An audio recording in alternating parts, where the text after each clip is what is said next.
Could you get me could you take a look at this and make sure the shot looks okay?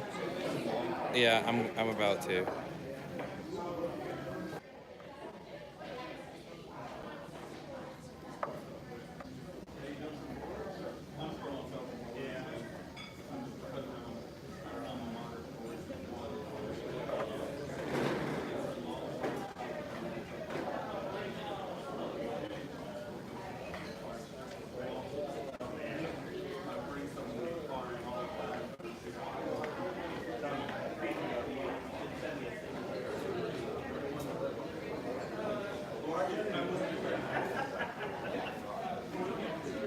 Test. Yeah, yeah, definitely. I missed the meeting.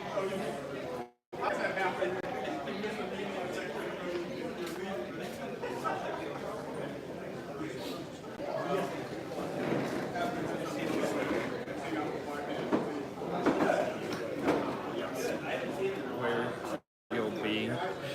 We'll need you so you can kind of see from back here, but we wanted to make sure we got the whole. Okay, so I want to be Yeah. right there. Okay, Yep. I got it. Okay. We're not going to move that.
Stephen, are we waiting for? Likely will be showing up a few minutes late. Okay, so we should just keep moving. Sorry. Okay, perfect. Okay, good morning, everybody. Even though you're eating lunch, it's still morning. We're going to get started. Continue to eat as we get started. My name is Jeff Salingo. I'm a visiting scholar at the Center for 21st Century Universities at the Georgia Institute of Technology, and I'm going to be serving as the moderator for today's roundtable discussion, which will also be streaming to some reporters who are not here today.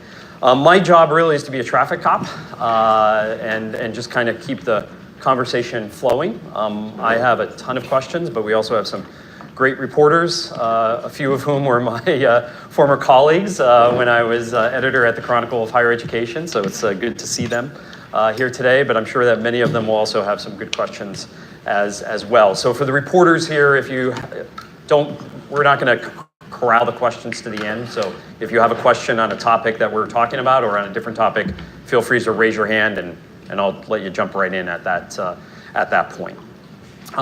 The reason we're here today is because several months ago, Georgia Tech, after more than 18 months of work, put out a report from a commission on what's next in education. And I was an ex officio member of that commission, and it was just great to look at what the next 20 plus years are going to look like for the future of higher education. We looked at not only the various forces bearing down on the education sector right now in the US and around the world, but we also wanted to imagine what is next. And that's the purpose of why we're here today, to look at how do we create a higher education system for not only for the US, but for the rest of the world that is going to respond to the needs of society and of the workforce of the future. And so, again, I have plenty of questions, but feel free to jump in at any point. And I'm going to get started with Raphael Bras, who's the provost at Georgia Tech and gave the charge to the commission very early on. And Raphael, I wanted to get a sense of what was the reason for this commission? What problem are we trying to solve in higher ed? Higher ed faces a multitude of problems. We can't go almost a day without reading about something in the press about the issues facing higher education. But in your opinion, when you think back upon the work of this commission, what was the problem for tech, but also obviously for the rest of higher education? Great. Well, let me begin by quickly thanking you, Jeff, for doing this and thanking all the people around the table. I've met most of you before, and I do appreciate your presence, and I hope that is as valuable to you as it is to us.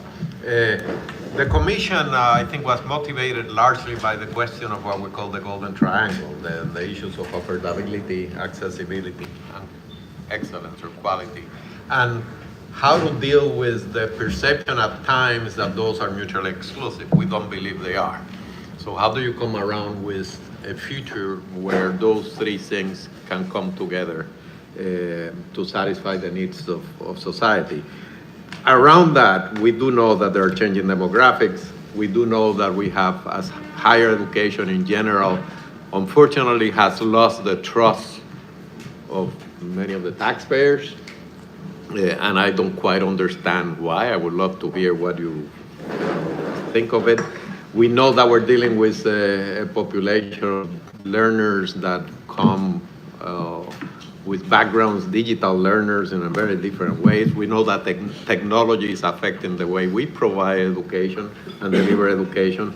And we also know, as many of you, and I'm sure will chime in on this, there's a world out there hungry for education and accessible, good quality education. Those were the tenets, and from a Georgia Tech perspective, but I think for all of us in higher education is 25 years from now, how are we going to have to change to still be relevant? That was the question. Okay, so access, affordability, and quality. So I want to go around quickly to the folks in the room from both the industry perspective and from the higher education perspective, and get a sense of, as you think about from where you sit, what's the biggest issue facing higher education today? And Anand, I'm going to start with you since you're on the end and in the middle of a chew, sorry. And we're going to do this very quickly. This is much more of a lightning round before we get into some more detailed questions, so keep them short. Excuse me. First of all, thank you, Rafael, Georgia Tech, for inviting me to this event. It's just an incredible panel, and thank you, Jeff. To me, there's so many issues, it's hard to, it's like picking between your children, but I think the number one issue, I think it's access. And I think everything stems from that, and the reason we're losing trust is that education, everybody, few people will argue that education is a right. Yet at the same time, in the US in particular, we simply don't behave like it is. Universities don't behave like it is. The costs have been going up. Either you have to be extraordinarily bright to get access into a high quality place, or you have to be extraordinarily rich. So I think the central issue is one of access. Okay. Mitch. I would say revalidate the value proposition. People question the quality and are staggered by the price that many of them are asked to pay, and belatedly began asking, is there real value here? And particularly in a world where creative people and some companies are saying there are other ways to credential yourself, there are other ways to prove your readiness for work and adult life. I think as a sector we have to move very fast to validate the product we're offering. Okay. Access, a value. By the way, we did not go around for introductions, so you have in front of you bios of everybody. Laura. Yeah, I mean, it underlies all of this, but certainly affordability. It seems like that's been so persistent, and yet it continues to impact everything our students experience all along the continuum, from applying to the 3 jobs that they have to work and not able to really maximize their time there, which then generates the value that they would gain. Chris, why don't we go from the higher ed perspective a little bit for a second from the industry perspective. As you look at kind of the supply coming in the door to a company like yours, what do you think is the biggest issue? Lifelong learners.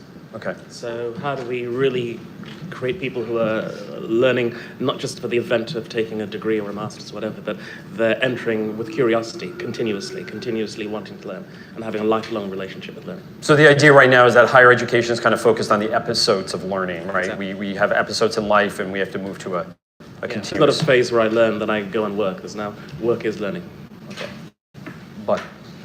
So they kind of talked about what Rafael called the golden triangle, but I think one of the real issues that we face is how is it that we prepare students for the work environment that they're going to experience when they're in the middle of their career. If you just think about what the work environment was like 20 years ago and how much it's changed. And so I think one of the challenges we have is how do we prepare students for this work environment that's going to be very, very hard for us to even imagine today what it's going to be like in 20 years. Christine, you've been looking at this quite a lot lately. How about you? What have you seen? Thanks. Yeah, so, the way that we think about it is sort of the iceberg model of systemic change and sort of what's at each level. And I think for us, thinking about deep systemic structures of inequity within the system, aside from institutional structures, we think about access to high-impact pedagogies, access to high-impact educational opportunities, which are really the foundation for career advancement, employability, and trajectories. And then, as you peel back the onion, what's even below at the base level of inequity, you find sort of core values and around how technological development, in STEM, how technological development and science is really actually even carried out. And so our thought is that unless you really get down to the deep core root causes of inequity, that the whole system is not really going to move significantly in that direction. Jamie, this is something obviously Lumina has been looking at for quite some time. You had this goal of trying to get high quality credentials in the hands of more Americans. What do you, as you've been trying to push towards that goal for the last 10 plus years, what do you see as the biggest issue? Yeah, the goal is ultimately a means to an end, Jeff, right? And the end is preparing people for what I think we're now recognizing, to build on what Bud said, is a rapidly changing future of work. And in that rapidly changing future of work, I think that to extend what Chris was saying, the temporal model of learning is being broken. First you learn, then you work, is being replaced by a model where lifelong working and learning is going to become the normal model. And in that model, I think that our biggest challenge in higher education is preparing people for human work, for the work that the technology-mediated platforms can't handle. In that context, I think learning is absolutely the key to our future as humans, as people. Jason, again, industry perspective. Yeah, from a corporate perspective, similar to, I think all the discussion points are key, in terms of access, affordability, quality, but really in this environment, trying to create a continuous learning environment, the key is speed for us. When you think about it from an AT&T or corporate perspective, it's doing all those things, but doing it in a manner that keeps up with the technology changes and the business environment changes that are occurring. And so if I could use one word, it would be, again, it assumes quality, it assumes you can access it, it assumes it's affordable, but speed, the speed in which we can continuously transform the workplace, both within the walls of the corporation and outside, is key. Earl. The 20th century college and university, I think, focuses a great deal on controlling access. And as we look forward, I think the real paradigmatic shift is to actually talk about how we actually maximize success. And this idea that we can use a variety of tools and technologies to actually ensure that students are learning, and then changing that cycle, dealing with the speed and the questions, but it also then requires a fundamental reorientation on the part of faculty about what they're doing there, and that if every student is qualified upon entry, how do we make sure then that every student has can break down the barriers of inequities that have actually come with them to ensure success. Angel. What puzzles me is our lack of speed on our side of the. So if you think about, you look at higher ed as an industry that has undergone an amazing amount of change. The whole deal, the whole policy deal on higher ed has been flipped upside down, right? From the young man or young woman, if you want to go to college, we will pick up most of the cost of your education, to one of, if you want to get educated, you're on the hook for most of it. We'll lend you money and maybe help you out a little bit, but you have to pay for most of it. These are pretty dramatic changes, the lifelong learning that Jamie's talking about. And yet, all of that would predict an equally massive amount of change in how we're structured, and we haven't seen any. I'm exaggerating. You have Mitch experimenting with new approach. You have Georgia State trying a new arrangement with the community college. I mean, you have a few changes, but you don't have the amount of restructuring that any industry would have already gone through if they had been subject to the same amount of pressure that we are. Peter. So I think building on some of those themes, for me, the opportunity is really to address what I would view as the insufficient integration with the ecosystem. What do you mean by that? So by that I mean understanding the different audience segments that we serve, understanding the diverse employers and industries that recruit our graduates, and also understanding that lifelong learning creates an opportunity to serve the customer over a lifetime, but it also means intelligently sharing the customer with other education providers and other solution providers. And so really focusing on the competencies. And so I think it gets to what Angel was saying around what's the appropriate structure in order to effectively deliver to the current need. So there's a lot that's going extremely well in higher education, incredible amount of talent and innovation here around this room, but we know that the world is changing, and we have these slow-moving systems that are slow to change to respond to those changing environmental needs. But we need to collaborate with all of these different constituents in order to do that effectively. Melissa, I know you have a question. I just want to get to one thing, though, based on these responses. I mean, it seems like, you know, whether it's about access, whether it's about value, solving inequities, future of work, if higher education is going to be the vehicle for this, at the foundation, it has to have the public respect, right? The public has to understand that they want the higher education system to lead in this. And I guess, and Mitch, given your background, I'll pick on you for this one. You know, the public perception of higher education has been dropping. You know, if you look at survey after survey, trust in higher education, and there is partisan differences, but even among both Republicans and Democrats, there's not a lot of trust in it.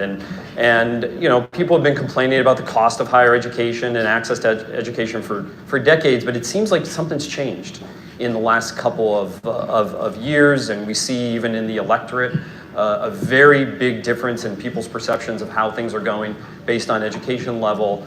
What's happening? Again, given that you've kind of occupied world in the higher education world, is there a reason why we're seeing this big drop off suddenly in the last couple of years? Or are we just surveying people more? I think people may have been concerned about cost over time, but I still think it's economic at its core, and that's why it cuts across almost every demographic group. So I think that's the genesis of it. This is especially as debt has piled up in people's individual lives and their children. So I think you can't overlook that. I think is the primary driver. On top of that, I mean, people see it as a pampered sector. These spectacles that have happened on campus, people think of it just so remote from their lives and so ridiculous. This closeted, insulated, group of people. Yes, there's for a large segment of Americans, there's a philosophical overlay to all that. But I think it starts with economics in the sense that this is a highly privileged world that lives in its own insulated cocoon. And it's hard to get access to it for a lot of people. That's right. And then, the last 10 or 15% is people who think, well, those folks are just nuts. Okay. Melissa, you had a question? Building off of yours and also what Angel said, so you have this lack of change. There's all these powerful forces, but schools are not restructuring in any dramatic way at many institutions. Public perception is getting worse. Why is there not more dramatic change? If the leaders of so many schools I talk to say there needs to be change, and then so many then say, but we'll be okay. So this is an existential crisis for many institutions, not necessarily all of the schools here, but for many. So why do you think your counterparts at other institutions, or if you're frustrated at the pace at your own school, why isn't there more change? And don't just blame the faculty. Anybody want to take that on? So go ahead, Jamie, and then Chris. There's that great line from Hemingway, "And the sun also rises." And he asked the question, "How did you go bankrupt?" And he says, "Gradually, then suddenly." I think that's what's happening in higher education. This is a long-term issue, Melissa, right? So I ran a bipartisan commission, federal commission, in the early 1990s, started under President Bush, finished under President Clinton. Our final report was called Making College Affordable Again. Came out in 1993. Okay, 25 years later, we're still talking about making college affordable again. And again. Because fundamentally, prices have risen faster than the rate of inflation for 4 decades. So there's a long-term trend here, and I think the problem is people keep coming. I mean, the fundamental problem is that for most of these institutions, we're still seeing incremental increases in enrollment, and until that changes, it's going to be a lot of rearranging of the deck chairs in the Titanic. I would argue, though, that the thing that has changed most recently is that the competition for higher education has grown very rapidly. And I think the monopoly on post-secondary learning is changing pretty quickly. That may be the greatest threat, the greatest pressure on higher education. I don't see it happening internally. I see it happening externally. Go ahead, Chris. It's interesting. So I think every sector is facing this, not just education. So I think the criticism leveled at education as a sector I see in manufacturing, in retail, and absolutely everything. We're seeing the democratization of data. We're seeing decentralization of everything. This is the fourth industrial revolution. So what the Anu were talking about in terms of this VUCA concept, you might be familiar with, this is everywhere. So I think education is just facing it as every other industry and sector is everywhere right now. This is all of us right now. Yeah, and I was just going to add, I think, you asked the question why, and I don't know if I have an answer for that, but the key, one of the keys is partnership. One of the keys is, as you mentioned, Chris, our business is rapidly changing, and so you go into almost, I hate to say it, survival mode due to the competition, and how do you, as an organization, create opportunities not only from a retention perspective, but from a recruitment perspective, or from a continuous learning perspective to stay alive. And so when I think about what we've done and what others have done in the corporate sector, but we had to take a dramatic shift. And the workforce that has helped build the walls of AT&T, you have a choice often. You can say, hey, you're going to go outsource, you're going to insource, and you have to rely.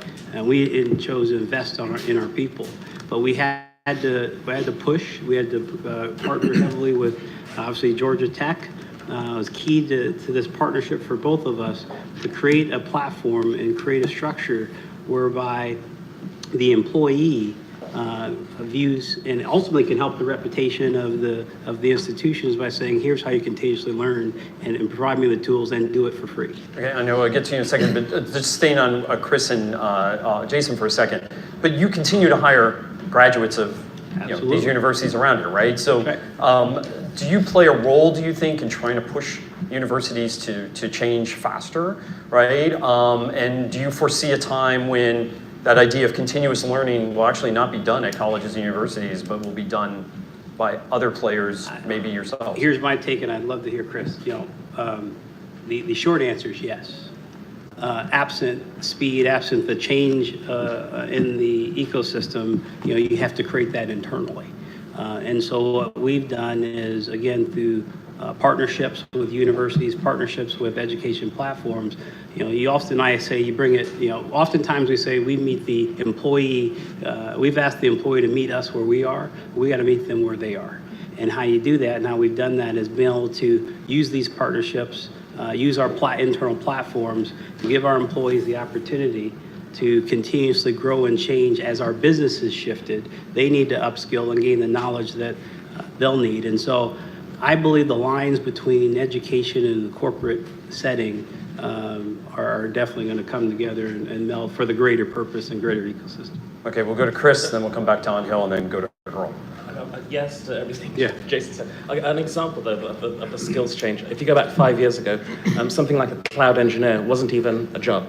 And now it's one of the biggest booming jobs on the West Coast that you find. So we have to have that permanent relationship of how we learn together with higher education and redefine it. And I think we're in the process of redefining it right now. But there are jobs and skills that are going to be really relevant in just 3 years out that we can't imagine today.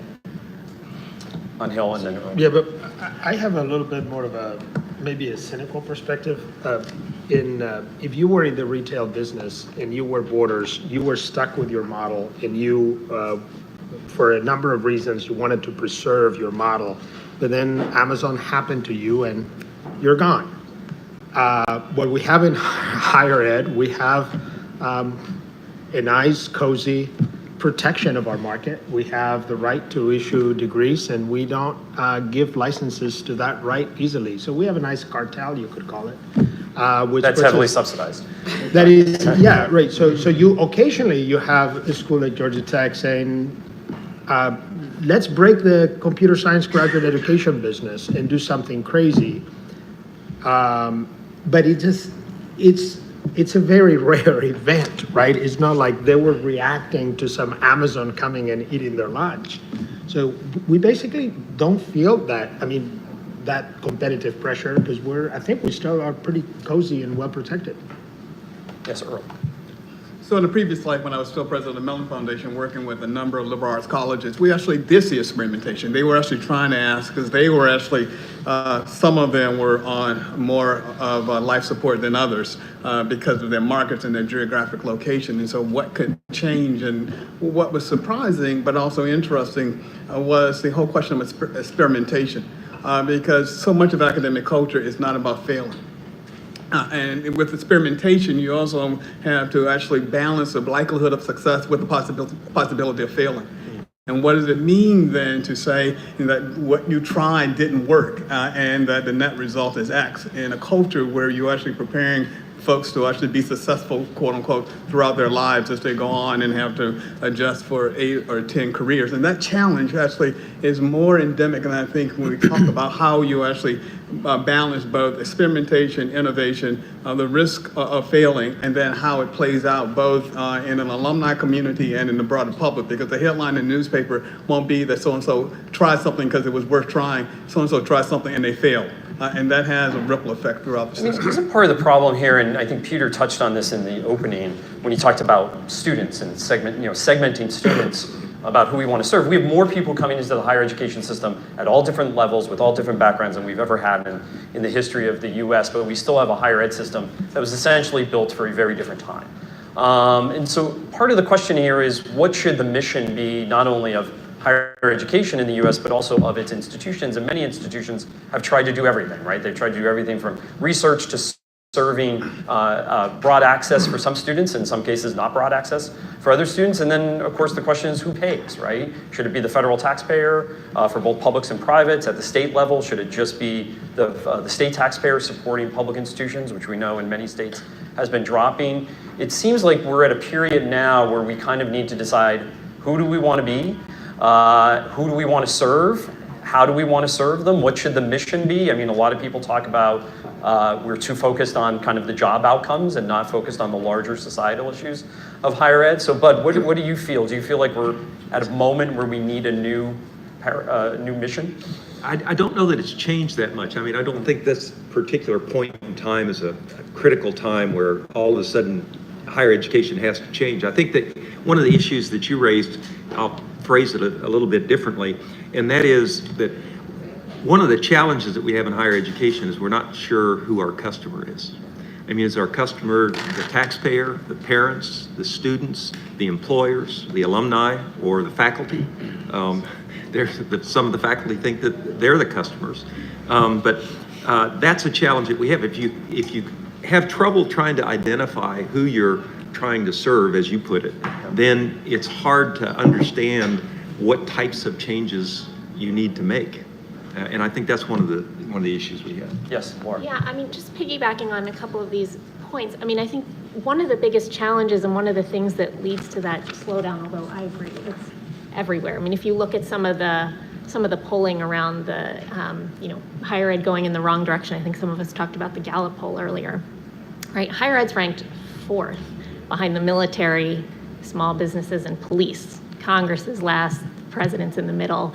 So on the one hand, yes, we should be on notice that that public sentiment is declining, but we're still pretty high up there in terms of confidence in institutions, and I think we need to take note of that. But I think one of the biggest things we struggle with in some of this is in making choices, and I think it comes a lot from not knowing who we're serving. So, we have these heavy infrastructure, physically intensive models that are cost intensive. And one of the things that I think Anant has done so well is, sure, the technology has been disruptive, but I think the technology has actually simplified choices for people, right? When a student is looking at lots of universities as we think of them in the traditional sense, they're choosing among, yes, quality, but also among amenities. And those amenities are very costly, and we're all in a race to keep up. You know, at Cooper Union, we've made very deliberate choices not to invest in those things. And so a particular type of student is going to come here. I think, you know, with things like edX, kinds of choices are off the table. And the model is in some ways more pure as opposed to adding it on to the physical infrastructure that we already have, which in some ways just complicates the choice set and I think slows down the kind of progress that Melissa's asking about. Yes, Raphael. Yeah, I want to pursue this issue of quick change. Blame it on you, Andrew. It is true, and following also Melissa's comment, but let's realize that higher education does not exist in a vacuum.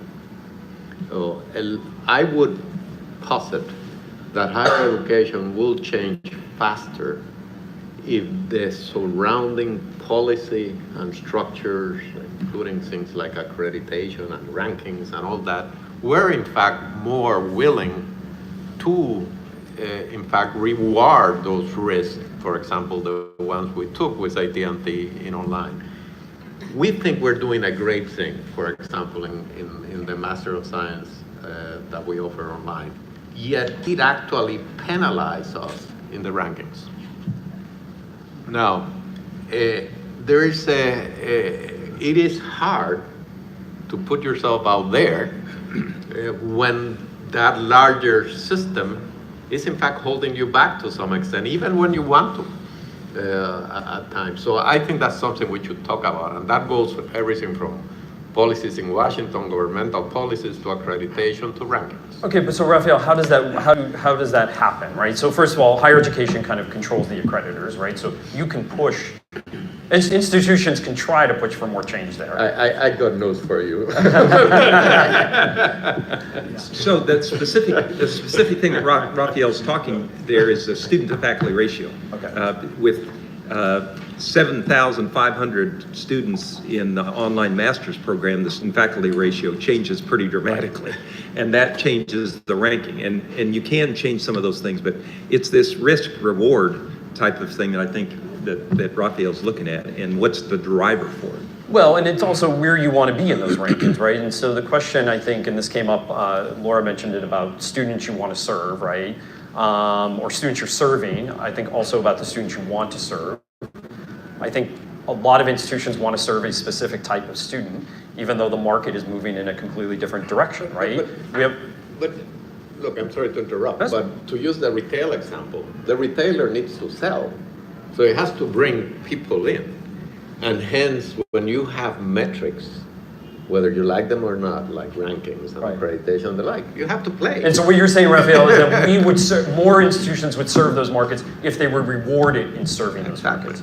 Jamie, do you agree with that? Because I know you've worked in this space, especially around the adult student. No, I think, first of all, I think that in general, our dialogue, I don't mean just in this room, but it's in general, spends too much time talking about a significant minority of the students, right? The proportion of students who go to schools that have competitive admissions, we'll describe it as more than, less than 50% of the students who apply get in, is about 20% of the students in American higher education. But we talk an enormous amount about that group of people and what school they get to go to and what their rankings are and all those things, instead of the other 80%, which are going to school that are essentially public access, and for whom their frustration with the system has now grown to the point that now that monopoly of higher education has changed, and they're looking at all these direct-to-consumer learning options and workplace-based learning and all those things. So in that sort of ecosystem, to go back to the word ecosystem, I think we have a pretty big problem in higher education, which is that we are not meeting the demands of the talent needs of society in a way that is satisfactory. And somebody else is starting to do that, and technology is accelerating the pace at which that change can happen. And employers are going to vote with their feet here. They're going to take the path of least resistance to get the people that have the highest skills as quickly as possible at the lowest cost. And if we don't do it, somebody else is going to do it. Somebody else is already doing it in some key areas. You see this in the tech sector, where sort of the camel's nose under the tent. So I just think I worry a little bit here that these conversations about access, affordability, and excellence. Is it better to pick a different pathway? for institutions that want to move fast. It was the only real option for us. I mean, look at it as an affirmation of what Anant just said. It was a confirmation of our inability to innovate. We never would have gotten there any other way. In terms of accessibility, yes, but as people in this room know, yes, but as people in this room know full well, we're looking at this as the next concentric circle of the land grant mission because of that 30 odd million people, the non-completers, the adult learners that as a society we need to advance themselves or be helped. And so that's the target. And you say it was hard, not particularly. Okay. Just tedious and long. We have a question from Jeff Young, who's watching on the live stream from EdSurge. And he wants to know if, do any of you worry, because now we're talking about online for a minute here, do any of you worry, because now we're talking about online for a minute here, that we're creating a two-tiered system of value in higher education, one where in-person gives students not working the connections and the network that they're not necessarily getting in online versions. So are we creating a two-tiered system? I think Georgia Tech actually just sees the opposite, right? That the students, Raphael, correct me if I'm wrong, but the students in the online version are actually more engaged in some ways than the on-campus students. Yes, to be very honest, that was a concern that we had, and it has been largely dispelled. We find that many of these, albeit older students in those programs, are so adept at using social media that they organize and self-organize in ways that exceed the on-campus experiences.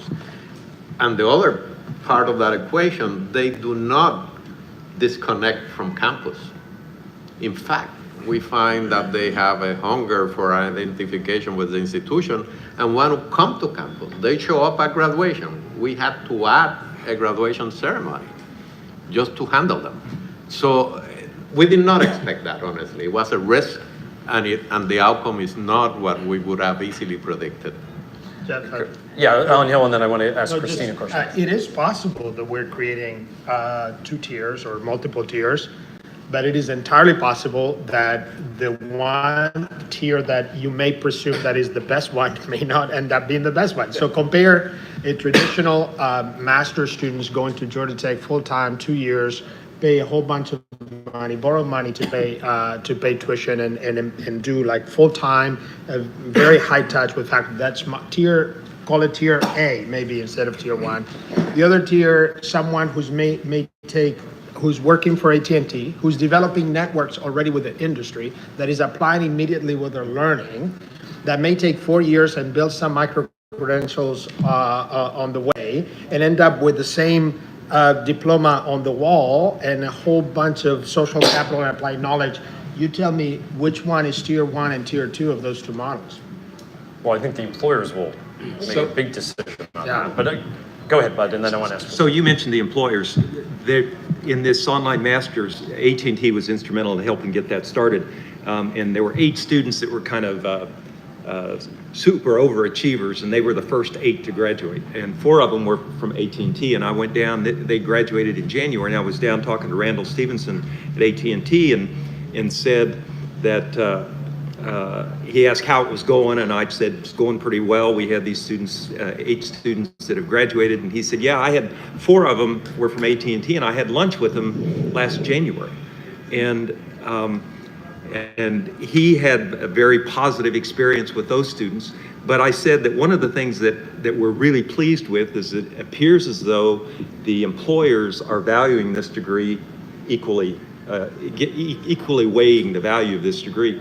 And one of the things that he mentioned was that they're challenged at AT&T because they have to figure out a path, a career path for these students once they get this credential.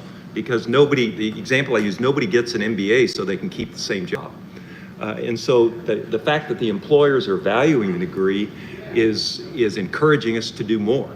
And that was a big concern when we started, a big concern I had, is are these students that are going to spend a lot of time and a significant amount of money, are these degrees going to be valued by the employers. I want to get back to that employer higher education connection in a second, but Christine, I want to stay on the innovation in higher education. You're starting a kind of a new project, Station One, which you probably could briefly describe if you want. But did you feel like you had to leave like a traditional place like MIT in order to do that, in order to make the big changes? Because is what's happening in much of higher education just kind of incremental change? And to make the big change, you kind of have to leave to start it, in your opinion? Yeah, I mean, I'm happy to answer that, and I'll go back to the other question. But yeah, I mean, I think it's not just MIT. I just found the institutional structures were just enormous in terms from, at least from my perspective, from an equity perspective, that I made that choice. I mean, I had options to sort of continue on after 20 years and continue to sort of try and reshape. And, I do take, and I continue to take a lot of inspiration from the social sector. And so obviously my personal strategy is sort of trying to work from outside and inside simultaneously to sort of really think about systemic change and, what's the sort of scholarship on systemic change. But yes, that's why I went out to try and start. I also wanted to really be embedded in the communities of which we're trying to serve, which, so at Station One, we're 94% Pell eligible, first gen and students of color. And so we're trying to rethink our engagement with the local community and embed it completely within everything. So, when we build a new institution, we're thinking about equity and inclusion at every single stage of the process. And part of that is the embeddedness into trying to connect disconnected communities to the innovation ecosystem, which is in Boston. But I wanted to get at the question on the two-tiered system. I think it's clear that we don't just have a two-tiered system. There's an enormous hierarchy. There's all kinds of tiers in the system, and the discrepancy of access to educational opportunities like internship, experiential learning, project-based learning, the humanistic component, the deep humanistic component of learning, is enormously inequitable in the system. I mean, so the students that we take at Station One are studying STEM, but the majority of them have never had a project or research experience, or before we place them in internships, 270 hours plus about 100 hours of instruction on equity-based science and technology. And without a project, without an experiential experience, they're non-competitive, right, in anything they want to do in the future. And so I think that this sort of pitching online versus not online is not productive. Entire universe. 100 students. 100 students in the entire state. Now, we recruit from other places, but that's our state of responsibility. If I were to ask that question, how many at our 15th percentile and above? It's a single-digit number. And everybody wants the same students. So you can't wait on a student like that. I mean, you can't wait on the system to produce. So you're starting 4 high schools? Well, you have one already open, right? We have one next now, a second next year, and we're looking at about one per year if the model holds up. By the way, back to something recently said, the whole motor is project-based, team-taught, heavy STEM, but everything that Christine was talking about is built into this. And Mitch, is the goal here to try to prepare these students for admission to Purdue? Yes, it is. The assignment, which who knows, but the assignment is we're 2.5 years from the first graduate. I want them to have an admission to Purdue in their diploma. And these are kids from inner city schools. They're all starting out behind, and so it's a catch-up process. But if we wait, or simply throw money at kids who everybody else wants. And shackles of 18 years at the same time. Okay, so I should have asked the reporters to identify themselves when they started. So we had Melissa from Wall Street Journal, we had Paul from Inside Higher Ed, and now Paul, you have a question. From Times Higher Ed. Yeah, I mean, I was just listening. The only comment so far, and Jeff made it very briefly, which was the whole one of the mission questions, and Bud Peterson had mentioned about the, who our customer is. I'm just, what seems, I haven't heard yet in this discussion yet is the role of universities or colleges in terms of building people, the social aspect of them. I mean, we're looking at what's going on in the country right now, And it seems like we're really lacking that right now is people who kind of look at their role in society more than just getting a job and more than just being a worker in the society, but actually being somebody who, is aware of the world around them and has sort of a bigger picture view of, why they're here on Earth, that kind of thing. And it just seemed like that always sort of was the understood, a big part of the understood mission of what you went to college for. And I'm just wondering if the sense in the room is that we're giving up on that, and that's just not going to be the future anymore of what a college does anymore. And if so, who will, if anybody? Yes, Laura. Yeah, I mean, I'm so glad you raised that because it's been totally absent from the conversation, and thank you for bringing it up. And it's one of the things that I think we just have to be really mindful of as we look at these new models. I mean, the world is so divisive right now. And at a time where we know that technology is disrupting and in good ways, how do we make sure that we're not losing sight of the fact that we can rebuild on the technology models that are creating greater access to do it? I think we have to change the language around it. I don't think we have, it's not a choice, and I hope that we don't ever see it as a risk.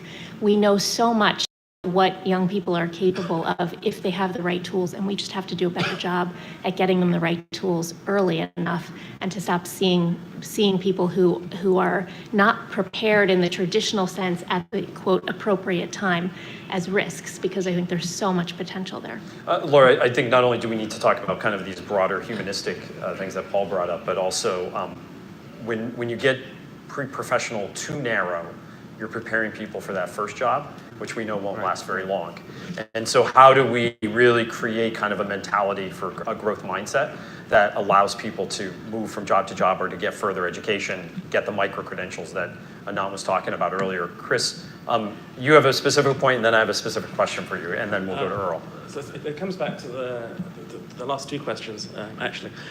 You'll all be familiar with the work with Angela Duckworth, which was looking at grit as the concept. And I think one of the things, not just Microsoft, many employers are doing right now is increasingly looking at that. So there's been a movement away from maybe just what you call the top tier schools to actually looking at people who demonstrate grit in that part, the evidence being that over time.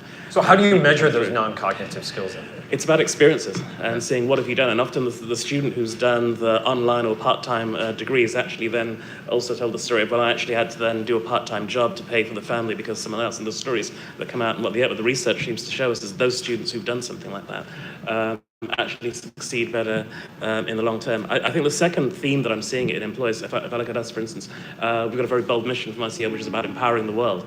Increasingly, I know that at an interview, I ask people about what's your purpose? How are you planning to empower the world? Why are you joining a company like that? And that seems to be an increasing trend in thinking of looking for purpose, attracting people for purpose, and asking people to come and serve not just the financial aspect of the organization, but think beyond. And Chris, you can take this if you want, but Anant mentioned kind of these institutions that are starting micro-credentials. We talked earlier about this idea we're moving from episodic learning to continual learning. We're going to have to credential that in some way. The employers are the kind of the buyers of those credentials, right? And so at the end of the day, if they don't trust them or validate them, they don't really mean much. As you think about this, how should institutions or how should students think about getting credentials in the future if they go beyond the traditional, bachelor's, master's, and so forth? Do these micro-credentials have currency in today's job market? It seems to be moving forward. We've just obviously recently bought LinkedIn, and we've gone to LinkedIn Learning as an opportunity for us to bring in. We work very well with edX and other people. One of the things we've looked at in terms of where our employees learn increasingly is when they're accessing a piece of education, it's a micro access. So they might, in a, say, 20-minute module block, they're going in for something like 3.2 minutes. They're fast forwarding to, that's the bit of information that I want, and coming out. And how do we credential that? If I haven't learned the whole 20 minutes, but I've learned the 3.5 of what I want to learn about the flow of work, do I still get the credit? I think the blockchain stuff's very interesting in terms of looking at how do we, across a lifetime, do that. We're talking a lot right now with LinkedIn about. Could you things explain just for a second how you think blockchain, which I still Was- don't quite understand, could help? Well, it's the idea that you have credentials through life, and it's something that's actually valid in the way it comes through. So as I move from employer to employer, from institution to institution, it's something that stays with me in a kind of digital space. In other words, you own the credential rather than the institution and have to. Exactly, and it's something that transfers across, which really gives us secure and verified. Exactly, and it's verified, and it's something that I can look at. And so we're looking at LinkedIn as a way to be able to do that, across careers with that, and that being attractive as well. Sorry. Earl, did you have a point? Yeah, I did. Going back to Paul's question, it's interesting thing about higher ed because we used the word consumer earlier to talk about the only industry I can think of where the consumer is also the product. And so just sort of think about that on the other end. And so that goes to engagement in the democratic process. And so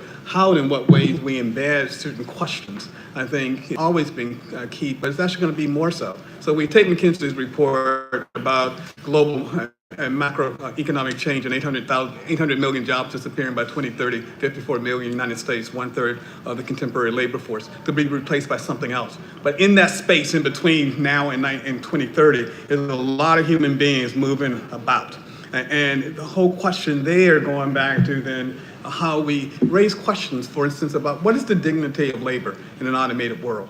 If we come up with a universal basic income, that provides a certain kind of flooring, but is that actually the aspiration for a democratic society? How do we raise these questions as we redesign the curriculum, putting new technologies into place? How do we begin then to actually problem solve, not in a vertical way, where you're engineering or computer science or arts and sciences, but actually in a horizontal way, where you're actually outlining a whole set of new questions that need now new configurations of teams working on those problems in real time, where you're bringing then the social scientists with the humanists and the artists to actually ask questions then about that new work environment. And this is a key piece, because oftentimes, I'm a historian, so oftentimes I've been in debates with my colleagues about what knowledge is important for the 21st century. And I'll end with a little story. A decade ago, I was in a conversation with a vice president from GM, and we were at a meeting, and it was a room full of engineers and me. And at that point, we were talking about torque and power and all the engineering sciences. And at the end, I said, that's great. So how many artists do you actually have on your team for designing that car? How many anthropologists do you hire? Because El Diablo may sell in the United States, but it's not going to sell in other parts of the world if you label your car that. How do you actually think about the geography of a city and the design? And we realized they were actually using a team approach. But the ways it got translated back in the university was still so siloed. And this is the challenge I think we have, even in talking with employers, so that we actually don't believe that what employers are telling us, that the siloed approach is actually the way to actually begin to address the real problems in real time. And that goes back, I think, to something Paul So Earl, let me push on that a little bit then. So do you worry then in a world where education is delivered in chunks, right? And people are moving from online to face, and they're getting these micro credentials, that you kind of lose this semblance of a whole, and that a lot of the 22-year-olds I interview have a really hard time translating their learning from one experience to the next, and that's exactly what they're going to have to do on the job, because whatever they learn in 5 years way, they're going to have some domain expertise knowledge, but you're putting together teams actually that deals with this in a way, and that means why you shouldn't be hiring everyone from the same place. Okay. And the same institution, the same type of institutions, then you don't actually get what Scott Page refers to as a diversity bonus. Right. Anand and Christine, you had a point on that, and then I want to go to a question that Lori had. You know, Jeff, whole is so 19th century. With the fluid nature of work, where jobs are changing, people have to get modular learning, and they have to work. And then they need new learning. So in the whole, it's going to be continuous and lifelong, and you're going to be a learner throughout life. And if you're not, you're in trouble. And so I think that existing system where you go to a college for 4 years ain't going to work. I think people have to go in and out. And frankly, the later years in life, it's harder to go into a university. So maybe in the earlier years, and then you go out. And so the whole fluid, modular nature, I think, will have to be embedded. Universities will have to change.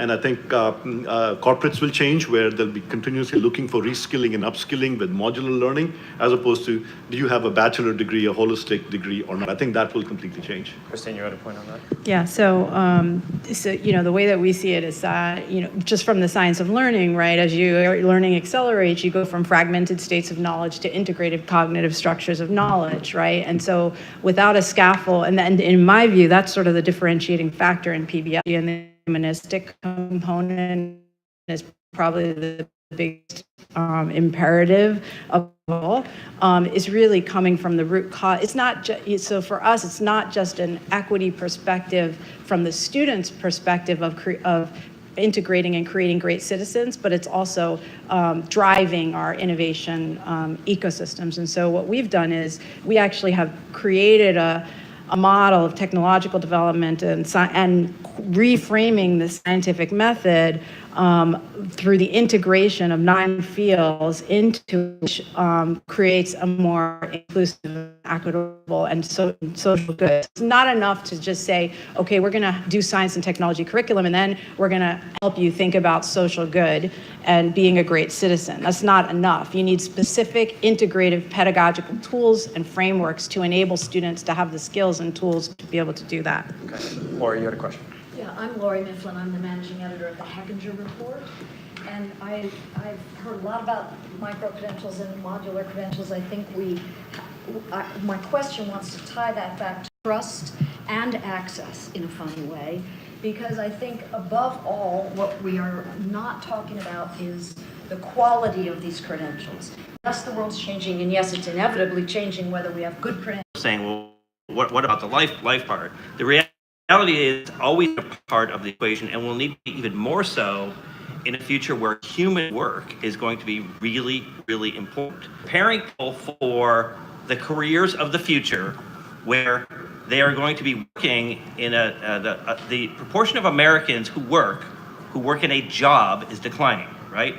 So jobs are a declining proportion of work in the United States because more and more people are working in the gig economy, working as independent contractors, all those things. So tenure in jobs is declining. All those things is changing. So the credentials become the currency in the labor market, in your ability to be successful in work and in life. And decides their value. And, well, that's the decider in that system, and the accreditors are the ones that essentially sort of regulate what the higher ed side is about that. I think the market is changing that. I think the market is voting side is about that.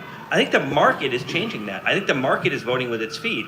An increasing proportion of consumers are saying, that system doesn't work for me because what I'm getting out of higher ed, I don't trust as much as I used to. It's not as affordable as it should be, and I'm not sure what I get at the end of it. So to me, this emerging ecosystem of credentials within which degrees from colleges and universities are going to continue to be important is changing. And the degrees are going to have to be aligned with the rest of the ecosystem, not the rest of the ecosystem is going to have to be aligned with higher education.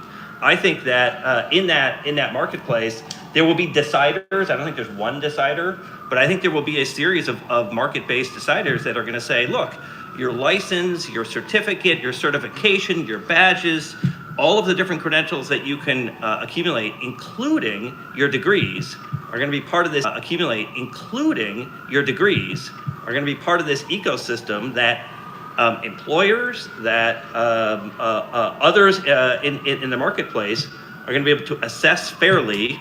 My guess is that there's going to be a blockchain connection in all of that. That you're going to actually be the controller of what people say about your talent through those credentials. And I think that's going to start to emerge here in the coming decades. Isn't that all predicated on the consumer finding the right pathway into those? Yep. And all I see is, we all know these pathways in this room because we study it and live it every day. How does the average person, especially who higher education, it didn't work out for them, right? They're unemployed, underemployed, their careers are disappearing, their occupations are disappearing. Yep. How do they find those pathways on? Because they can't make a mistake in many cases, right? Because they don't have a lot of leeway. Right. I mean, you're going to see this alignment emerging. So several of the big boys, Microsoft, Google, several of the others are essentially developing these systems to try to create a common sort of a knowledge base that people can access in order to be able to understand what they know and can do, and how that applies to the work that they would be doing next. And I think that's what's going to happen, is that there's going to be a much more democratic system of information available where people are going to be able to have better information to make those choices. Our task, we've supported this thing called Credential Engine, which is essentially a mechanism where we developed this language, this web protocol called Credential Transparency Descriptive Language, that describes everything that's behind a credential, and it doesn't matter whether it's a degree, a certificate, a license, what have you, it's all using the same language.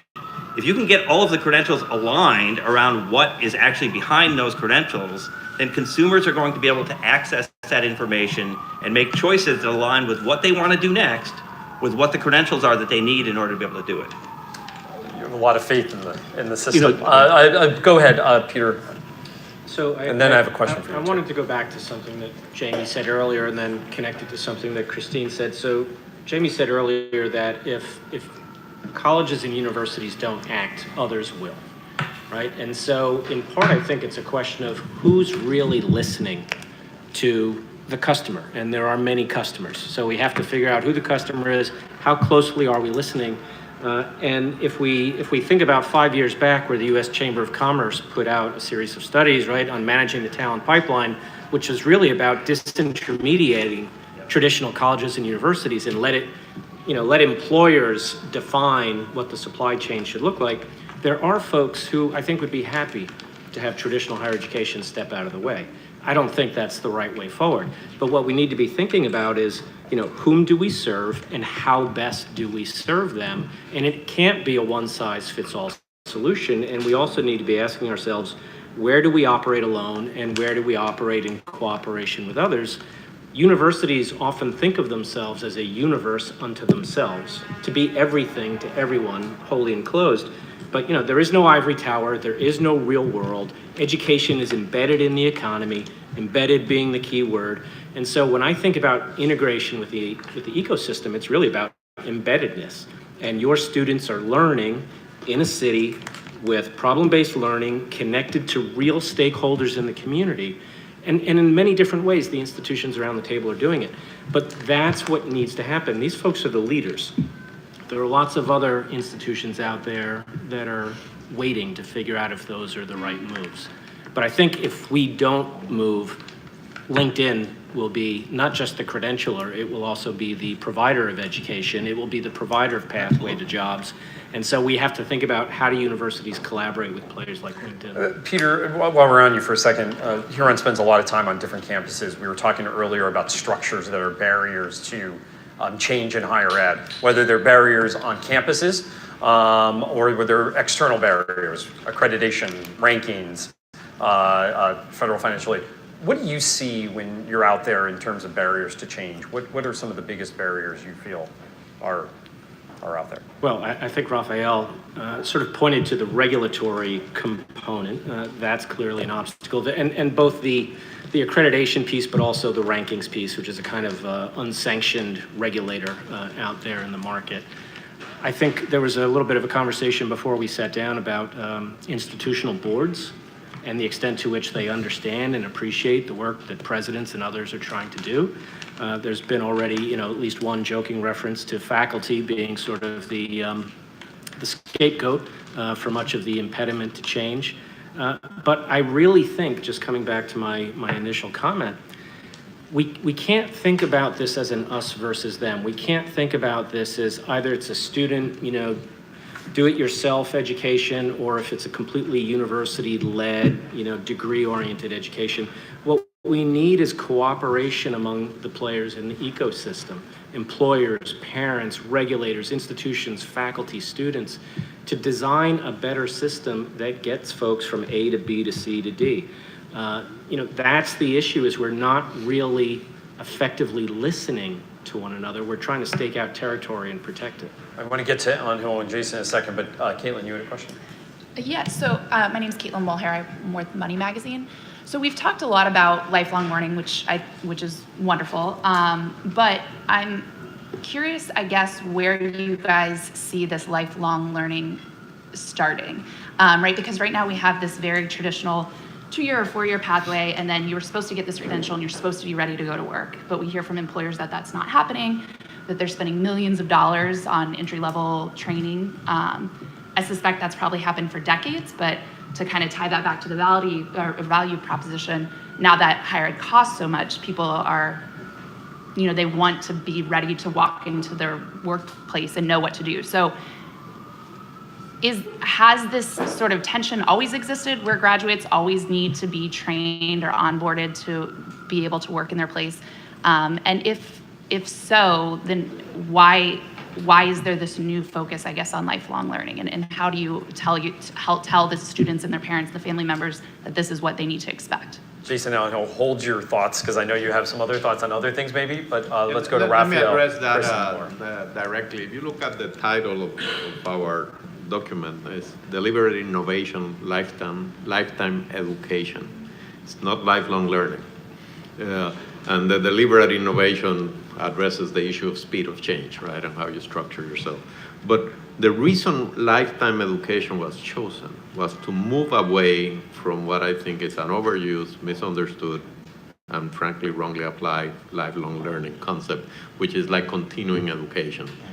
What we are talking about in here is extending, and I think Misha addressed that also, the reach of the higher education, and Georgia Tech in this case, all the way to high schools or even before, and afterwards, where education stops being an episodic high school experience, coming in, do your college, maybe do postgraduate studies, and then disappear into an alumni ranks, but be more, or you go in and out throughout your life in as needed, because it's going to be needed more and more. So it's a challenge.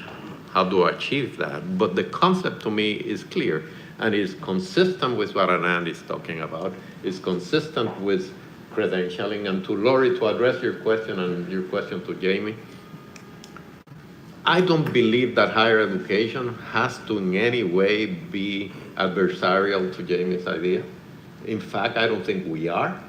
And higher education does have the ability and the trust to provide the good housekeeping badge to that, and I think we're willing to do it. So I see that as we move to this lifetime education concept, that's what many of us are going to be doing. Let's do Chris and Lauren, then I want to get back to Angel and Jason. So I can answer your question here. I'll use an example of my 10-year-old daughter, Anais.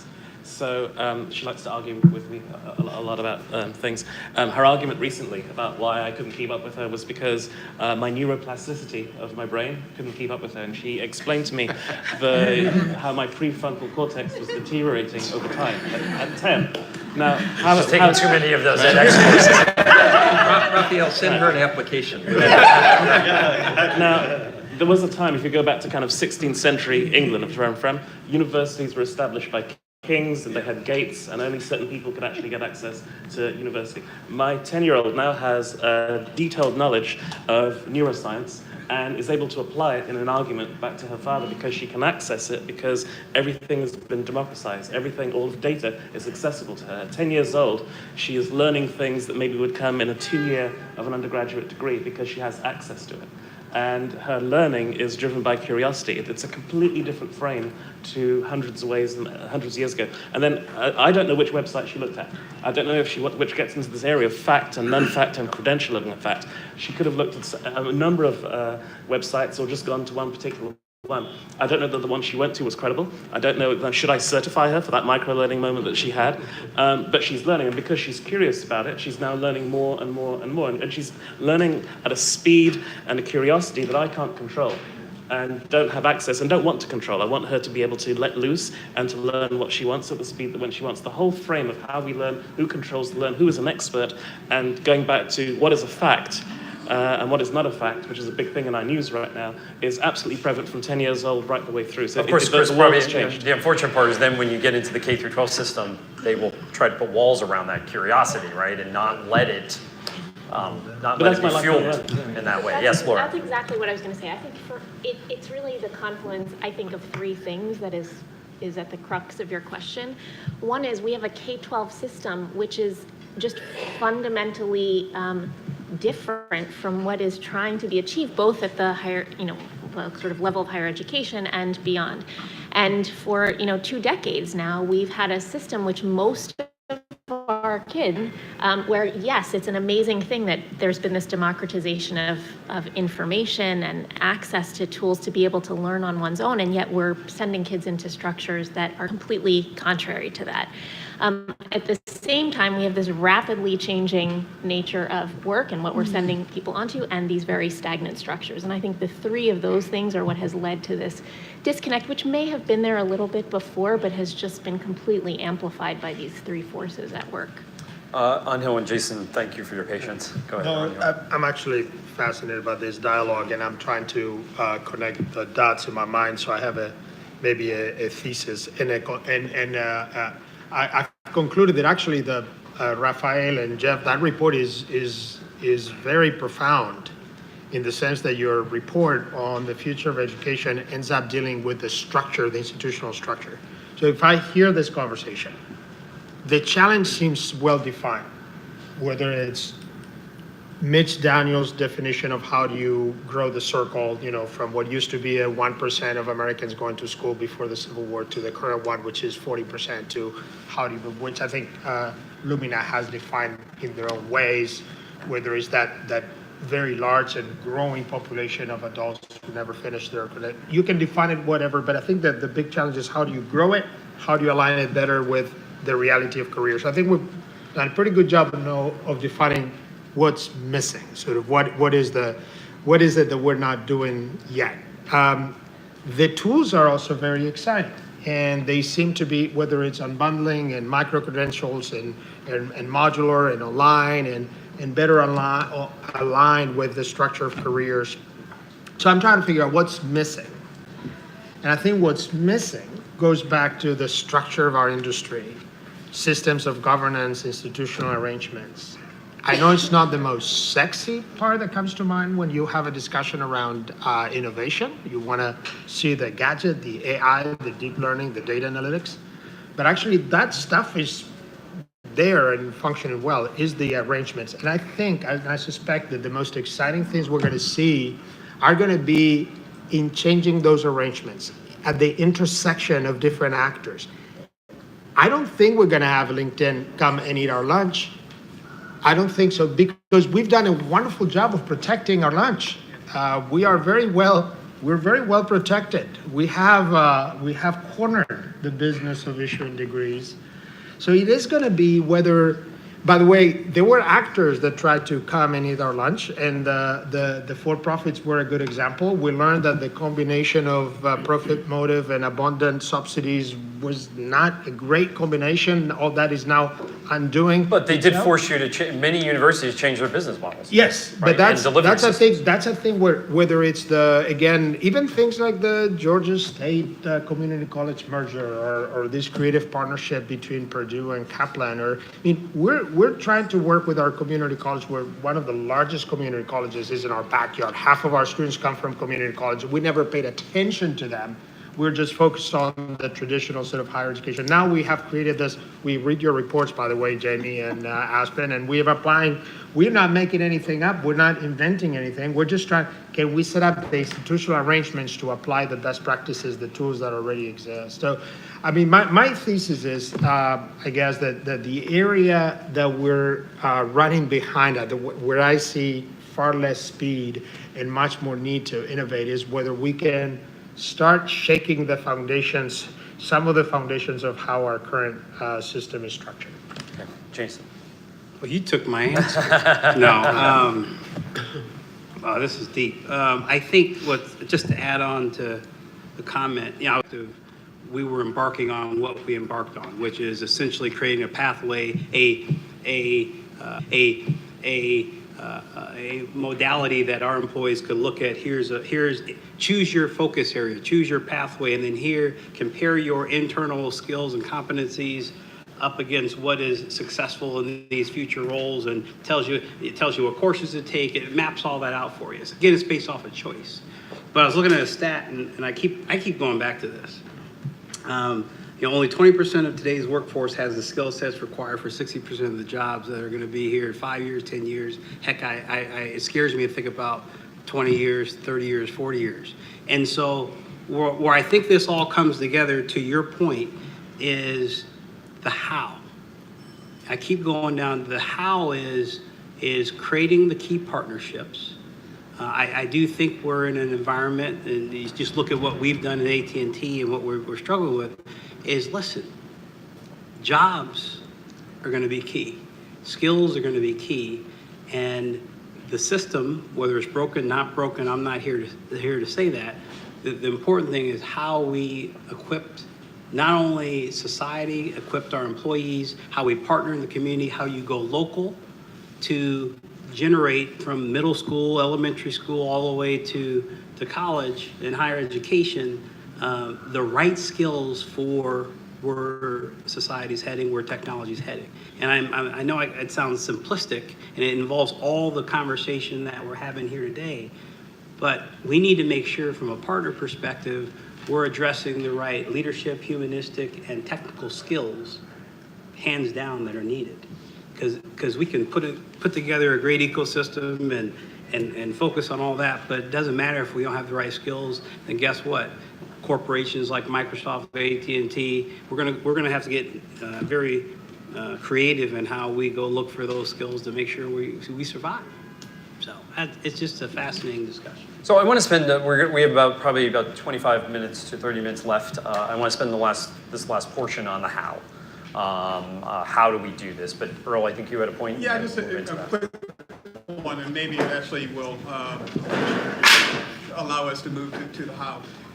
Peter raised an interesting question, and it forced me to be reminded that in most of our communities, universities, colleges too, but particularly universities, are actually not just institutions of learning. They're actually employers. And in fact, oftentimes the number one, number two, and number three employer in their region. And so, thinking back to my days as provost at Emory, I mean, I could look at this institution, and there were some places where we made quick decisions because we had to actually ensure the vitality of the institution and make sure that we weren't taking unnecessarily people out of the labor market. And we were cognizant of this. In fact, we hired Huron quite a number of times in that period to help us do so. But this goes back to lifelong learning in a way. The systems didn't actually allow for learning across the institution. And so you had all of these interesting sort of niche understandings of how you do it in one place. But it didn't scale to the university in a way to ask, are these systems changes that should actually occur across the university rather than over in the microbiology department in the medical school or someplace over in the business school, or try to help the law school. And that becomes an interesting question as we move forward and think about higher education as a learning system in and of itself. How does it begin to actually learn from the experiments it's running in real time and apply them in time and on scale across the institution? Because it's failing to do that, we have almost this anthropological, ethnographic moment where we have all of these things going on and somebody's taking notes of them and they write them up 25 years later, but it doesn't actually affect the change that we're trying to be about. And that's sort of part of the solution, is actually beginning to think through how we actually began to document and build scale from the experiments we've been running over the last decade. So I have a lot of how questions for this last section. I've been thinking a lot about this today because my oldest daughter turned 9 today. My youngest turned 7 yesterday. Don't ask me about that bad timing on our part with these back-to-back birthdays. But, I see these statistics on, half of jobs are going to be automated and artificial intelligence is going to take them over, and I'm thinking what are they going to do? And at the same time, I'm now working on a new book around admissions and interviewing high school students who are only 10 years older than them, and they're still thinking very traditionally, right? Where am I, what school am I going to go to? How can I afford it? And they're so focused on major, right? What am I going to major in? And I'm thinking, I'm worried, my daughter's only 10 years younger than them, and I'm worried about whether these majors will even exist for these jobs that in 10 years. So how do we prepare? We talked a lot about this changing workforce, but how more specifically, do we really help students at any age complement technology rather than try to compete with it. Because it seems to me trying to compete with technology is not a winning formula. Because it seems artificial intelligence particularly is moving, as Georgia Tech well knows, since it's so involved in this area, it's just moving so fast. And it seems like as humans, we can't keep up with that a lot. So what best way to do this in our universities or in our learning structure to help students complement this technology? What can we do? Well, I'll take this. I mean, it goes back to Christine's point, is access, but in a different way. You need exposure. And so within any corporation, within any institution, the key, we believe, is we have an organization as part of AT called the Foundation.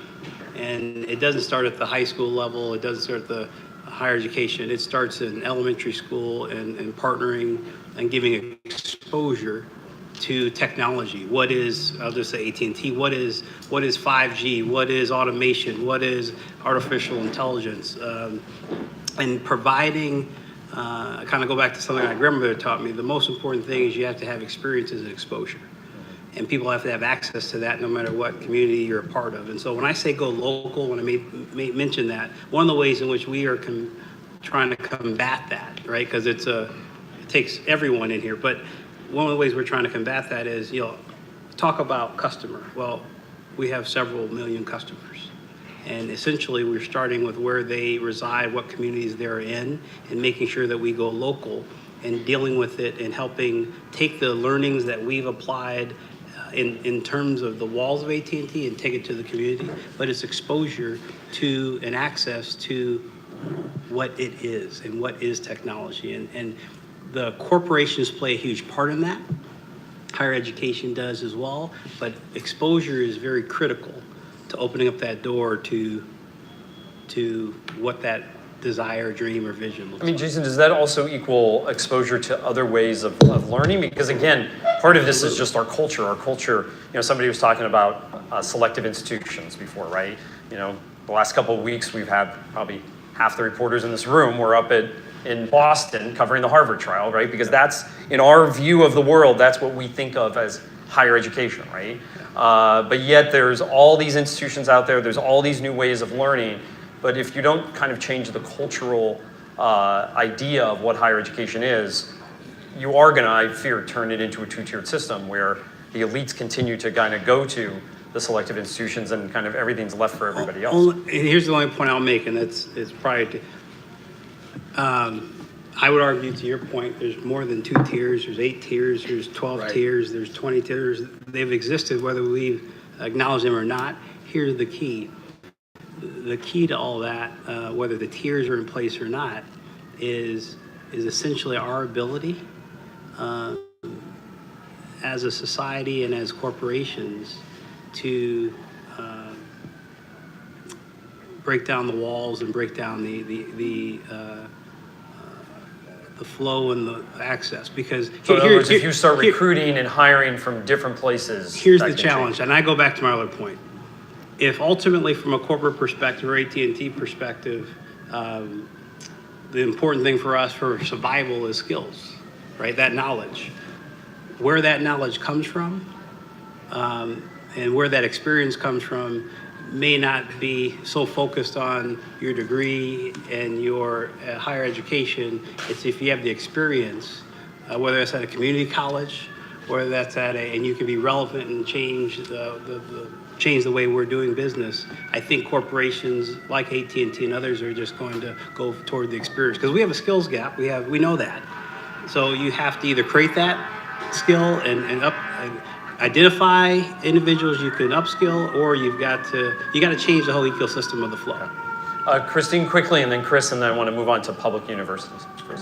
So I just want to talk about the sort of scaffold for lifelong learning. So we follow sort of a constructivist approach where we take students through the whole scaffold so that in the future they can self-construct their own knowledge. And so, the way that we see the sort of tiered thing is you start with project-based learning, an elevated version of that is inquiry-based learning, an elevated version of that is research-based learning, where they get all the way through the end of creating a new technological project, a product, et cetera. Now, the skills piece, right? the way that we've looked at this is that whole process, which we disaggregate into 8 steps, embeds these skills into them. So like, multimodal communications. Okay, you can sit in a classroom and do that, but unless you actually embed it into the whole thing, you're not really learning it.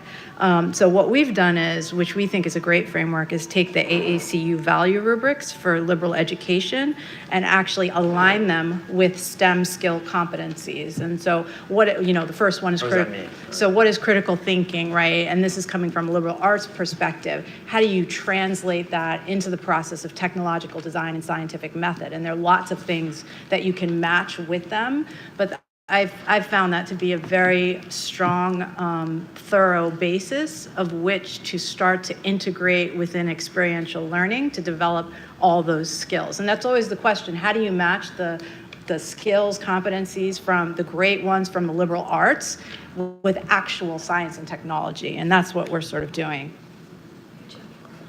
Yes, go ahead. Just a quick thought, that's what the best of the K-12 competency-based education systems are doing, exactly that, making rubrics for the skills and matching them to the content areas and seeing the overlap and making sure the students see the connection. That's right. So, but it's a very small percentage of school districts that are doing it. Yeah, and that gets to your point, Jeff, around assessment, because there's rubrics and we have all assessment methods for each one of those. And so it's an integrated approach, an experiential approach, but this disconnect between skills and the liberal arts sort of deep citizenship critical thinking absolutely can be integrated. Raphael, and then I want to talk to you. Very quickly, and I'm going to start where you began, Jeff. There is a conundrum, a paradox that you pose, I believe, which is that there's a disconnect. For example, those high schoolers you are interviewing and tremendously worried about major, and you ask yourself, where is that coming from? It comes from their parents, and where are they getting it from? From this continuous repeat that we hear it here, workforce readiness. All right. When in fact, at higher education, certainly some of us try very hard to tell the students that the major is just an irrelevant initial condition to a large extent because things are changing so fast. But there's a complete disconnect in there, and we're not talking the same language. In this particular case, I believe higher education, and certainly those are on this table, are actually ahead of the curve. Because I think we all believe that at the end is this lifetime education, and we're providing you the ways and the means where you're going to go through life coming in and out of relearning or learning what you need through different media. But we have not convinced our clients. At the beginning of that pathway. That's right. We have not convinced the parents. We have not convinced the students yet. Or K-12 teachers or counselors. Or K-12 teachers. Or other influencers at that. And I should say, HR, and I'm sorry to say, the HR groups of major corporations, particularly the more traditional ones, do not get it. Laura, sorry, I overheard what you said, or your own. Admissions officers. Do you think that plays a role? Well, it is going to have to play a role, right? If high schools are going to change the way that they assess students and give competency-based diplomas, our college is going to accept that as a valid credential. Well, you would just change your kind of admissions scheme, correct? Yeah, I think if we can, as you stated, Laura, yourself, once you have an understanding of the value of it, I don't think that's going to be an unsurmountable problem. So we go ahead, Bob. Just very quickly, Laura, we're doing some of that now. We get a pretty significant number of children or students that are homeschooled. They've been homeschooled, and how our admissions folks are trying to deal with those students to make sure that they don't disenfranchise them or disadvantage them because they've been homeschooled is a very interesting discussion to have. Public colleges and universities in this country educate about 80% of American students. We have a number of publics around the table today, and this goes back to the how, right? So as we know, public universities now, the students are starting to pay a larger proportion of the bill. We know that states are, they have a lot of other demands on their resources. everything from K through 12 and corrections and healthcare and so forth. So it seems like there's not going to be a lot of money going forward. So I'm kind of curious about for the public presidents around the table here, what's the relationship going to be in the next decade between the state universities and their states, right? A lot of institutions are saying, just let us go essentially private. Others are saying, no, we're still a public trust. Others are saying, give us more money. I just want to kind of get a sense from Angel and Mitch and Bud. You spend a lot of time in your legislatures and with your governors. How do you see the public university and the relationship between the public university and the state? Is it going to be the same in a decade? Is it going to be different? Angel, I'll start with you. So the relationship right now is not great, to be honest with it. And by the way, we're in a great economy right now too. Right? We have, as I started earlier today, we have flipped the public contract or the public compact of higher education, but it's been done through this the proverbial frog in the boiling pot, right? So there was no point where someone ran for office and said, vote for me, I'm going to cut funding in half, and we're going to put the pressure on the family. It's been both the equal opportunity, D's and R's. The trend has been steady in basically everybody's been cutting. Tuition mirrors that curve in the other direction. No matter who does this study, you can see one goes down, the other one goes up. And now we find ourselves in a situation that no one likes. And the immediate reaction right now, and that's where I feel like we're right now, is finger pointing. It's your fault, it's the climbing wall, it's the lazy river, and whatever the collection of unnecessary luxuries that you're putting in place. And from our perspective, no, it's just your lack of vision and understanding of the public value of education. So right now, that's how I would characterize the situation. I don't think we're going to get out of that unless there is a shakeup in that relationship somehow. I don't know exactly. It could be that some players within our system would actually welcome a semi-private situation where basically controls from the system may be loosened, but also in exchange for an even lower public subsidy. There could be different types of arrangements. I think otherwise, right now I don't see any improvement in that relationship. So continuing decline in state funding, continuing increase in tuition. And really a situation of sort of politicians are obviously, they're not creating this mistrust in higher education, but they're feeding off it and running on it. And vote for me when I show those guys, how they're gonna lower tuition. And that's the description of the situation. I'm sorry I don't have any optimistic view about how we solve that. Mitch. Well, no two states are going to be like Canada's. I'm not sure that they appreciate it any less, but they gave the store away a long time ago to public employee pensions and entitlement programs, and they're not going to be able to do what they might like to do.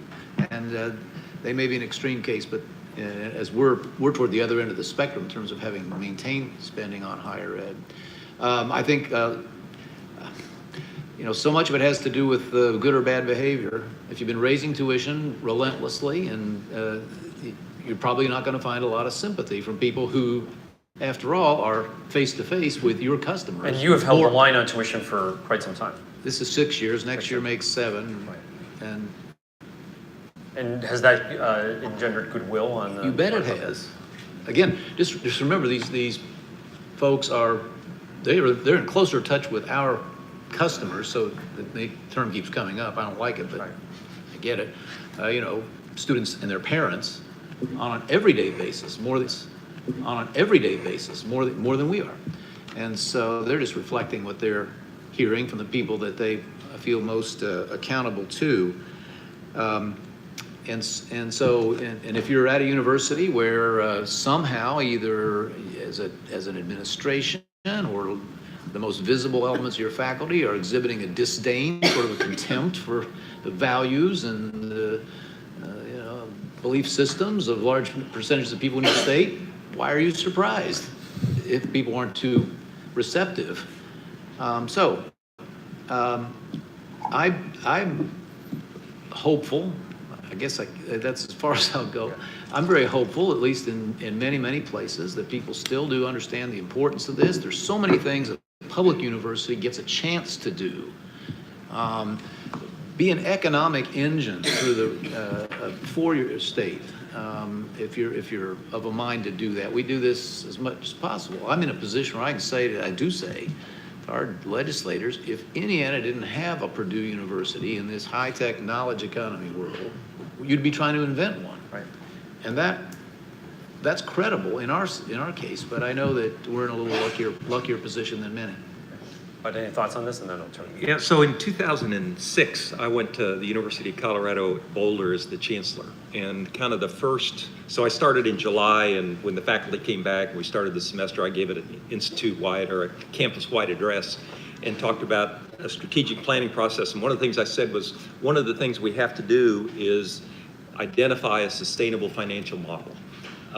And I expected at that time, so this is 2006, this is 12 years ago, I thought that there was kind of a change that was coming in this compact between public universities and the states that fund them. And at that particular, I guess it was addressed to the faculty, I talked about the sustainable financial model. And somebody asked the question, what do you mean? What are you thinking of? And I talked about maybe a thing like hospitals operate. So you have a contract with the state where we're going to provide this many engineers and this many business majors and those types of things. And I made the statement that at that time, the University of Colorado at Boulder received 8% of the budget from the state of Colorado. And I said, what successful organization allows an 8% shareholder to have 100% control? And I was projecting that this change was coming. The next day, the governor called me. He wasn't real crazy about that whole address. But I've been thinking that there was a change that was coming in this compact between public universities and the states that fund them. And it's just a little bit off, but it's been for 12 years, it's been like tomorrow. Right. It just never comes. We've seen declining resources, increasing demand and expectations, yet I don't know when that change, if it will ever come, and perhaps if it reaches zero, yeah, it might well, come. I don't know. Okay, this is going to be the last question from Paul, and then we're going to wrap up. Just related to that, it seems like in the election on Tuesday, I don't know how many referenda questions there were on state funding. It seems like every one of them passed, like both in blue states and red states. Maybe the university's not asking enough of the voters. Just ask, try that more. Yeah, can I just add a point there? Because I would. Mitch's point is really important to point out here. There's a lot of variability in the state. So the narrative that all states have seen declines in funding, I think it's really a mixed bag. I would actually posit something differently, which is that if your definition of states is policymakers and the people who make decisions, I would argue in some ways that policymakers have paid more attention to higher ed than they had in the past, which is one of the reasons why you've got 42 states that have set post-secondary attainment goals and are increasing their expectations of what they want out of the public system of higher education. They're doing so because they recognize the important role of higher education and they're dissatisfied with what they've gotten out of it. And those goals have changed conversations around articulation and transfer, around credit recognition, around lots of different issues, because it's gotten the intentions of the public universities. So I would say that there's a very different set of conversations going on. Then to your point, Paul, I think that voters are increasingly saying we want to invest if we know what the outcomes are that we're going to get from those investments. Montana is actually a really good example of that in terms of, you see the way that they frame the referendum question. It's very much aimed at ensuring that the University of Montana, the Montana universities, are meeting the needs of the state. So, I think that this narrative that higher ed wants to project, which is our share of state resources is declining, is accurate in at least some states. But I think it's also true that there is more interest in states in higher education than there has ever been, but the game has changed. States want more out of the system. They're doing performance-based funding. They're focusing more on student outcomes. Many of these states, by the way, have set equity goals as part of their attainment goals because they're recognizing that equity is a legitimate outcome that they should be focusing on in terms of what they expect from the colleges and universities. So I tend not to be the glass half full guy, but in this case, I'd be careful about saying states are walking away from higher education. I think they're upping their expectations of what higher education is producing. Let me just clarify. Yeah. There are exceptions, but the trend nationwide is clearly in one direction. Total dollars invested by states has increased in the last 5 years on health. In proportion of state budget that goes to higher ed, declining. Dollars per student adjusted for inflation, declining. So there are differences, and there are cases, there are states that are investing more. And by the way, but the trend is clear. And when you plot all the states, you have a very clear correlation, inverse correlation between investment by the state and tuition. So the correlate. I mean, there are exceptions, but the trends, these are not made up trends. I mean, My only point is that policymakers are no longer accepting the proposition, trust us. We know what we're going to do with the money. Absolutely true. Right? They are no longer accepting Absolutely that proposition. They're saying show us. Right. Show us. I'm gonna turn over to Bud to conclude in just a minute, but I want to make sure any other burning questions or any other burning thoughts before we do that. Go ahead. I just returned to a public institution, and there's one thing we probably should note, particularly for our colleagues here in the media. Michigan is actually one of these strange things where it's actually a hybrid institution. It's both public and private. I mean, and you can look at it by the student makeup. So when I left the University of Michigan in 2004, roughly 67% of the in-state students who were admitted in the freshman class received some full tuition remission. And now has a program where almost 100% of them do. It's paid for because about 40 to 50% of the students come from out of state and pay a private school tuition rate. I mean, so there's this way in which where the state actually has backed out, there's a hybrid model that blurs the distinction between public and private. And Michigan has been in that role for about 40 years, and it actually accelerated in the last 20 years. And is sort of part of this challenge when we start talking about public higher education. It's not pure in many places. And a number of my colleagues around the country have been looking at, I mean, in fact, when I used to come to me and go, how do we replicate Michigan and the Michigan model, especially during the late 90s and the early 2000s and so on. Well, thank you all for being here on my behalf, and I want to turn it over to President Peterson to conclude with us today. Thanks, Jeff. I'm not sure how you try to summarize the conversation we had. When Jeff said he was going to ask me to try to summarize things, I got real nervous. As the conversation's gone on, I've gotten more and more nervous. But I'm a mechanical engineer, and one of the ways that I think about problems and solutions is to try to envision what the end state might look like. And as I was sitting here listening to the conversation, I thought, okay, higher education is going to change. That's the one thing we can all agree on. It's going to have to change. And so what is that end state, that new model of higher education going to look like? And I don't know exactly, but there are a couple of things that I feel pretty confident about. And one is that this new model, whatever it is, or this new end state, is going to move away from a calendar-driven model to a knowledge-based, or Chris, you talked about your daughter, it's curiosity-driven, so that, and we see that in MOOCs, that people take MOOCs and they take those courses for as long as they need to get as much information as they need. The big rub on MOOCs when they first came out is all these students would start and drop out. And my position was, well, maybe they got everything they needed through the first 4 weeks, the first 4 modules or whatever. So that we're going to move away from a calendar-driven type of model to one that's knowledge-based or curiosity-based driven. The second, I think, is we're going to have to rethink how we define success. And this is some of what Anna had mentioned, that success, most of us define now as you go to school for 4 years and you get a bachelor's degree at the end, and that's how we define success. That may or may not be success for the majority of the future learners that we have. Success may be defined very, very differently. We talk about success taking a certain number of classes for a semester and then getting grades. And so that whole definition of success, I think, is gonna change in whatever this future model looks like. And the last one that I kind of think about is that we're gonna have to change from this traditional model where you have a teacher and a group of learners. And we've seen that in the online masters in computer science. I actually think that I haven't taught in that program.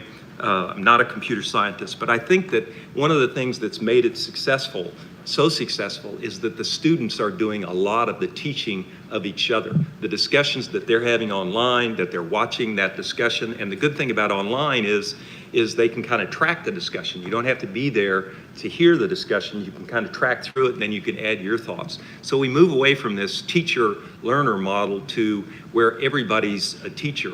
And the thing that facilitates that to a large extent, I believe, is, in the 400 years ago, the education model, you had the wise person, the teacher that had the knowledge, and they possessed the knowledge. They were the holder of the knowledge, and they distributed that knowledge. That's not true anymore today.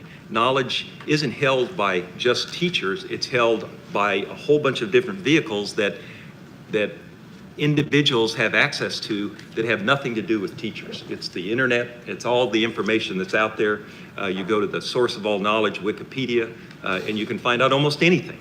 And so those are kind of three of the characteristics that I think this future higher education model might have. And I guess I'd encourage you to think about what are the other things that you envision that end state to look like as we try to figure out how we change not just higher education, but education in general. So maybe I'll stop there. Thank you. Thank you, President Peterson. And thank you again for all being here today and participating in this great conversation. Appreciate it. Thank you, Safe Jeff. travels.